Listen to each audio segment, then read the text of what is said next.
Good morning, Isaac. Here's a very quick video on some little things. So first I jack the machine up, take the big wheels off. And then I put these into position 2. And when the big wheels are on, I usually try and leave it on position 1 in that hole, instead of flipping them all the way up like we used to, just so that it means the wheels are just there, just off the ground. If the machine does start to tip, then those wheels tend to catch it. And then when you're jacking the machine all the way down, don't go past where it needs to go. This tends to bind up quite a lot if you go too low with the drill. Obviously take the pedals out, which I've already done. Getting the machine under, lining it up. Obviously I like to line it up through there. It's a really nice way to line it up. This is the safety thing I've been forgetting to put on from time to time. So yeah, safety on. It's on, but it's not super tight. It doesn't need to be, I don't think. And I have to remember to take it off before I lower the piano too much. Once you lower the piano too much, it tightens that up a lot, so because of the angle. So just make sure you take it off when you're ready to drop the piano, but from a nice height. Piano legs are just finger tight, easy. If you're getting someone to help carry the legs, which I hope I will, line some people up for you, just get them to not touch them together because they'll chip. So it's more stable when it's on these wheels because it doesn't want to tip forward. This is the problem, is it wants to tip forward when you're doing this next section. So have it up at not too high, but it can be a decent height.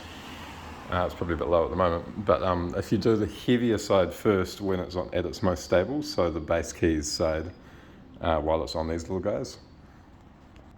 And just remember to put these back into position 1, so they're still going to be just off the ground.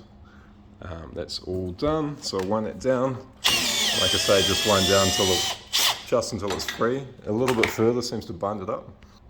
And then a really good idea is to grab this little bit of wood and just pop it under this wheel if you can. You may not be able to with the grass, but what I've found in the past is that's really useful to stop the piano tipping forward because it gives it an extra bit of support.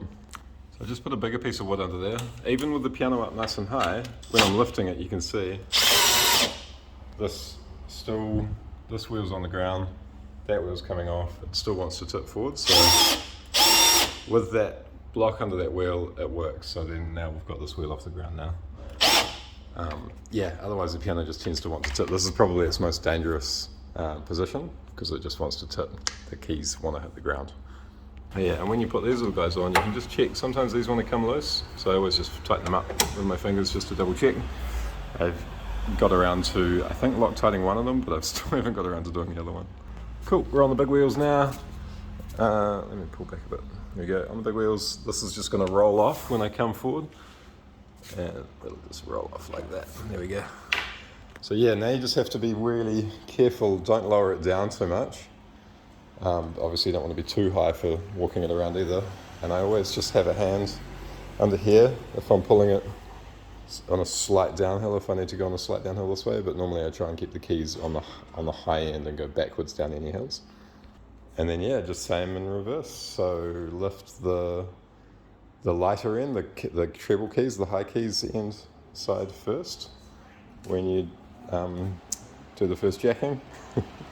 Want to put that bit of timber under that wheel again when you jack from this side, and then same again when you jack from that side, put the timber under that wheel, and that'll help. That'll help it. Actually, this wheel will be down at that point, but if it's on grass, it's a good idea if you because those wheels tend to sink into the grass. That'll do you. And all in reverse. When you tighten the legs up, put the legs on, tighten them up by hand, but just give them a little wiggle and get the last little bit of play out of them. I've had a hard time, mainly on the Blossom Parade on a trailer, so a little bit of play in there now. But otherwise, it's freaking awesome, man. And just don't forget to take the lock out when it's up nice and high like this. When you're ready to drop it, that guy, just take it all the way out. Choice. Thanks, bro.